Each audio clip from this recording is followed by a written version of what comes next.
Yo, what is going on, Rangers fans? I am Brandy, and we are back for week number 2 of the Pokemon Global Battle League. I am, of course, your coach of the Texas Pokemon Rangers, and this week we're taking on the New England Eeveelutions, coached by the Sparrows.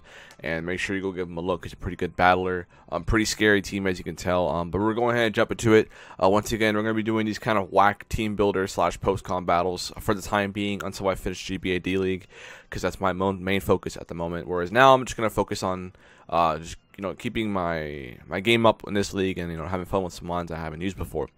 So the matchup, of course, is pretty off. I definitely don't have a lot of speed in this matchup, but he doesn't either. I mean, Mega Manectric is his fastest mine. The next fastest is actually his Kartana, so he has a pretty huge speed gap there. But I had nothing to take advantage of that because Scoliped's the only mon that's my fastest mine, and it outruns his Kartana only, and I can't really touch that unless I pack Hidden Power Fire. But ultimately, also disregard the Blade. I actually have Mian Shao over that, and I believe his team is the same there. So obviously the biggest threats are his Manectric and his Kartana offensively. Como it's a Z user, but it can't have Omni Boost obviously, so it's still a threat with like a Z Poison to take down Clefable or Z Dragon to nuke something for like a Milotic or something like that. But ultimately, if I just prevent Dragon Dances, I should be fine, and most of my team does not allow them to do that, bar my Scarf Delphox. But ultimately, the whole goal here is just to wear down his fat, because I can tell in team preview he's got Shuckle and Arcanine and Amanda Buzz. If I just wear down his mons, it shouldn't be that hard of a game.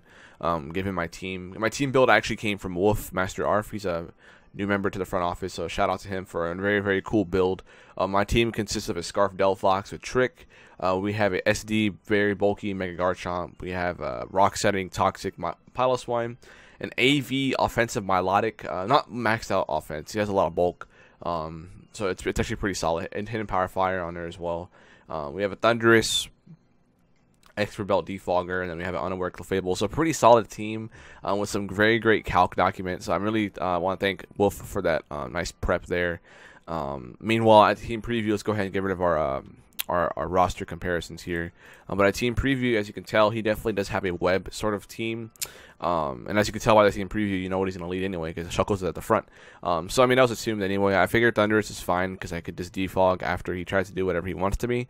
So I figured Thundurus was the correct lead. Probably should have led something like Garchomp instead. But ultimately, Thundurus worked out fine, and you'll see why here in a second. But ultimately, the goal is, I mean, I can let him get up hazards. I can defog pretty much on any mon on his team because I outrun everything bar the Manectric. So it's just a matter of, is a Nidoking Scarf potentially? I don't think so, because, I mean, my fastest mon is Scolipede, and Scolipede really isn't going to get answered by Scarfmon. So I'm definitely seeing Delphox being a huge threat here because he doesn't have a real fire resist outside of Arcanine. And if I get up Rocks, then it's definitely going to be doing some damage, depending on if he is Flash Fire, which I highly doubt. So definitely Delphox looks pretty heat. It's also my only check to Kartana, given my speed gap there. And then Garchomp, of course, can destroy him as well if I'm able to get rid of that Manectric, even though I can take an HP Ice with the bulk that we have here. So without further ado, let's go ahead and jump into this battle. It is a pretty fast-paced one. It's a pretty good battle, too. So yeah, ultimately, like I said before, Thundurus is my best lead here, because I figured I could just, break through Shuckle. Shuckle can't do much back to me besides Toxic. I can just defog immediately, as long as it doesn't go hard. It's hard Thundurus or whatever, so I figured Thundurus was the correct lead, and, hopefully we can get some luck like last week, because last week we hacked the hell out of poor Jack, so, that's what happened there. So let me go ahead and get rid of this bottom screen, because we don't need the bottom screen for this replay. So I go for T-Bolt, as he actually reveals a red card. And this turn ends up being huge for the rest of the game, as it actually forces me into my Delphox, and he actually went for the knockoff, getting rid of my choice Scarf. So now I have nothing except Thundurus that outruns his Kartana. And if Kartana ends up being Speed Boost, Beast Boost, like a Speed Boosting Beast Boost nature, then that could be really troublesome for my squad. So I decided to stay in here and go for Fire Blast as he gets up his webs. And I believe on this turn I actually click Psyshock because it does 2-hit from this range, if I'm not mistaken. After burn, at least. Or Psychic, I'm sorry, I have Psychic.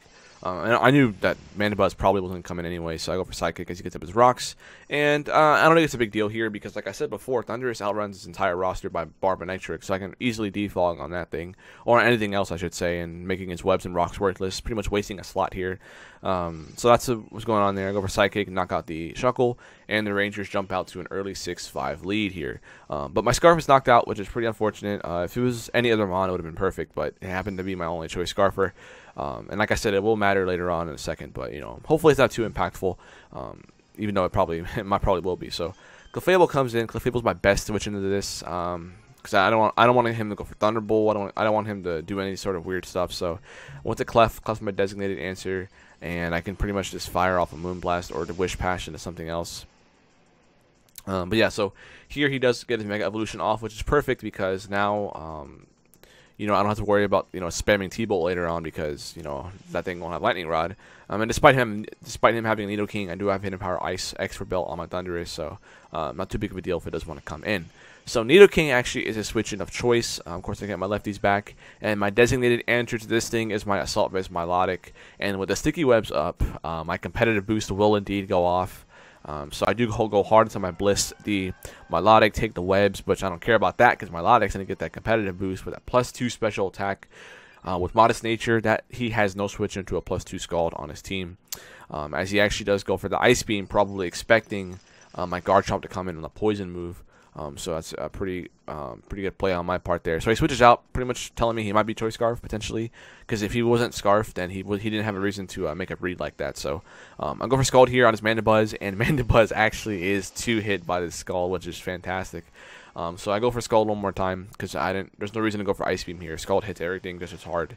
And as he actually goes for the U-turn, opting not to sack that off.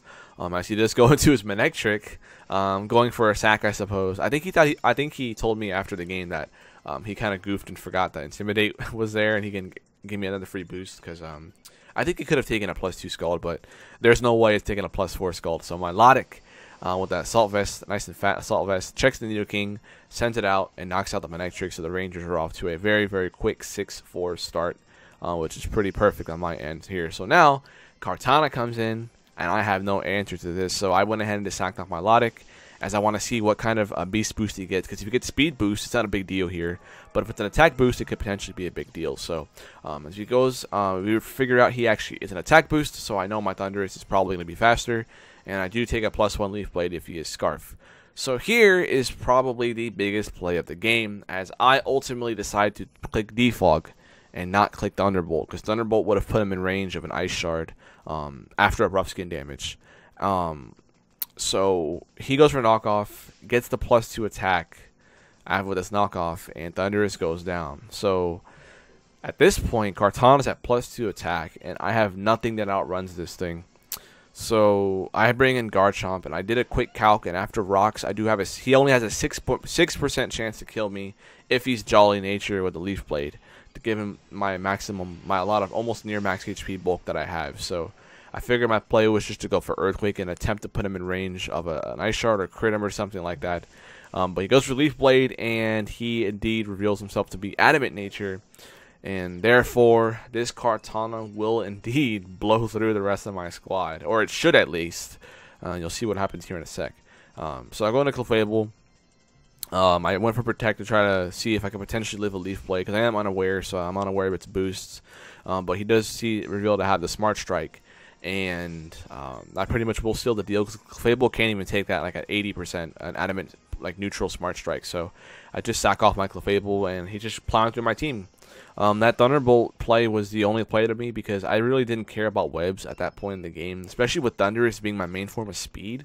There was no reason ever to click Thunderbolt, and I know that Nidoking probably was Scarf. I mean, I don't know till this day. I'll find out when I upload the video, but the way he played it and I did give a Scarf to check Thundurus. So, but anyways, I go into Delphox, and he switches out there, which is pretty interesting to me, because he would have won 4-0 if he stayed in. But he decided to switch out. I'm not sure why. He already knew the Choice Scarf was knocked off. I'm not even sure why he switched. But I went for Fire Blast anyway. I do miss, which is a bit unfortunate. But I took this advantage to switch out into my Piloswine, attempt to get some sort of kill here. That way I can get at least to a neutral differential, because I'm 3-0 on the season, and I would have lost 4-0 had he just stayed in and killed the rest of my mons. I'm not sure why he did. I still don't know why to this day, but I guess he brain farted and thought I still had a potential to be Scarf, but he knocked it off turn 1, I should say, thanks to that very lucky red card switch, which is unfortunate. But like I said, he played great, and I made a horrible decision And that's why I'm going to try to do live comm for week 3, because when I do live comm, I feel like I focus more. I run through all the plays, and I can just be focused a bit. So I'll go over to my Delphox here, attempt to grab a kill here, go for Psychic. And as you can tell by that, this Flare Blitz damage here, and the Flare Blitz damage on the Piloswine, he was actually, I believe, choice banded, given how much this Flare Blitz does to my Delphox. And he does indeed stay in, and he actually decides to go into his Mandibuzz on the Psychic, trying to get some preserve differential, even though he could have preserved it if he stayed on with Kartana. But Psychic goes off, and here I go for the Fire Blast, and I'm pretty sure he thought I was Choice Scarf at the end, because he thought I was locking the Psychic. So I do fortunately get a kill with my Blaze boosted Fire Blast, and he comes back in with the Arcanine. I don't have rocks up, so I don't get to kill him with the rocks.